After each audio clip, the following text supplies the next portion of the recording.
and Taylor Hooton was one of them. 1, 2, 3, win! Taylor was a great kid. Always had a smile on his face, cracking jokes, very, very popular at school, and he must have been a good-looking kid. Girls over here all the time. But he made great grades in school. He was carrying a 3.8 grade average. He'd made super scores on his SATs, and he and I were getting ready to make college visits. Taylor Hooton was an average 16-year-old high school athlete until February 2003. That's when he decided to try out for the varsity baseball team. In less than 3 months, he gained 14 kilograms, along with acne, a puffy face, and bad breath, all side effects of steroids. According to the Centers for Disease Control, between 700 and 850,000 teens have used steroids, 1 in 20.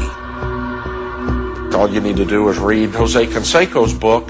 A clear message gets sent that at least in his opinion, steroids were a panacea to success. What can be bad about earning millions of dollars, being on the TV every night, setting records, having the women fawn all over them? Very little downside has befallen our professional athletes, those that have chosen to use steroids. According to experts, few teens understand the dangers lurking in a growing steroid market. Today, steroids can be easily purchased online from labs in places like Mexico, Thailand, and India. We've heard stories of those vials being filled with flaxseed oil, all the way to those vials containing motor oil. And these kids, our children, are taking these and injecting them into the veins. Soon after Taylor began taking steroids, his personality changed. But what we saw in Taylor was something that was much more severe than normal mood swing.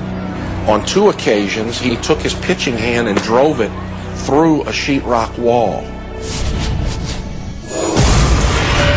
All of the danger signs, everything we needed to know was right in front of us. But we didn't recognize it as steroids because neither we nor our family doctor had been trained to know what to look for. While quitting steroids, Taylor slid into a deep depression. On the morning of July 15, 2003, he went into his room, put a belt around his neck, and hanged himself.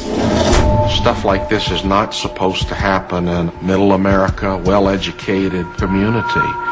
But the fact of the matter is, it is going on. For Taylor Hooton, steroids exacted a price out of all proportion to his goal. He wasn't aiming for a major league contract or a 7-figure salary. He just wanted what any team wants, to belong. After Taylor died, several of the kids in particular that were on Taylor's team admitted to my wife and I that they had been doing steroids. And for a period, most of them were scared straight. But something happened over time, something that's really, really scary. A number of those kids went back to using anabolic steroids within a few weeks after we put Taylor in the ground. The temptation to use steroids seemed to outweigh the perceived risks. But what could cause a healthy teen to take his own life? The answer lies deep in the brain. When you take steroids, your hypothalamus in your brain sees all of this steroid coming in from the outside. And so it sends a message down to the testis saying, we've already got plenty of steroids on board, don't manufacture any more, there's ample on supply already. Overwhelmed, the testes shut down, a condition called hypogonadism. Taylor stopped taking steroids cold turkey, leaving him low on testosterone and high on risk. They get profound depressions, and they even get suicidal during that period when their testosterone level is low, before the testis can come back online. In one survey of adults who use steroids, 4% reported attempting suicide during withdrawal.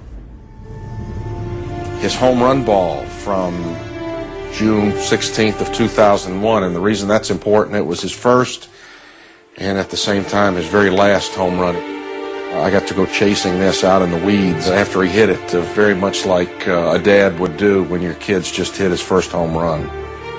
Don Hooten now runs a foundation in Taylor's name to protect other teens from steroids.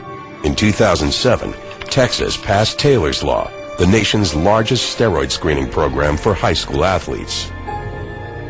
But many steroid users now use creams, making detection more difficult. Now,